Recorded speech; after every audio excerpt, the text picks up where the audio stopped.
আসসালামু আলাইকুম রহমতুল্লাহ। আপনারা কেমন আছেন? আলহামদুলিল্লাহ আমরা ভালো আছি। আশা রাখি আমরা করে আল্লাহ ভালো রাখছে। শুকরি আল্লাহর দরবারে। দুঃখের বিষয়, গ্যাস থাকে না গো আমাগো। কি অবস্থা! এই আজানের আগে উঠে রান্না বান্না করা লাগে। এখন দেখেন আমরা কি রান্না করছি। সকালে খাওয়া দাওয়া করলাম, দুপুরে রান্না হলো। এই যে দেখেন, দিলাম পেঁয়াজ, মাছ ভাজলাম, তো ওই মাছটার ভিতরেই আমি দিয়ে দিলাম কি পেঁয়াজ পেঁয়াজ দিলাম। পেঁয়াজের পরে এই যে নাড়াচাড়া করতেছি। তারপরে পেঁয়াজটা হয়ে গেল, তারপরে আমি দিয়ে দিব এই যে এটার ভিতরে রসুন, একটু আদা, মরিচের গুঁড়া, হলুদ মিলাইয়া সব একসাথে নিয়ে আসলাম, এইবার দিয়ে দিলাম।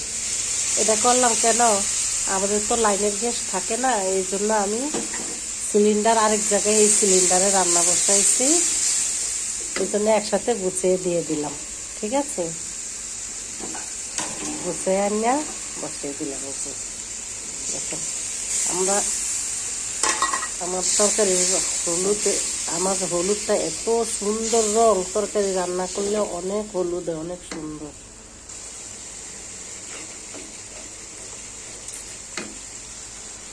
তারপরে মশলা কষানো শেষ, এখন দিয়ে দেবে এই যে মাথাগুলা, রুই মাছের মাথাগুলা দিয়ে দিব।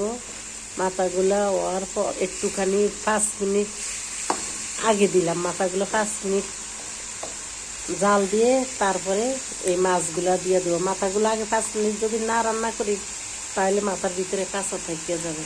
ঠিক আছে, পরে মাছ দিব একটু কষলে। আপনার কষানো শেষ, তারপরে দিয়ে দিব এখন এই মাছ।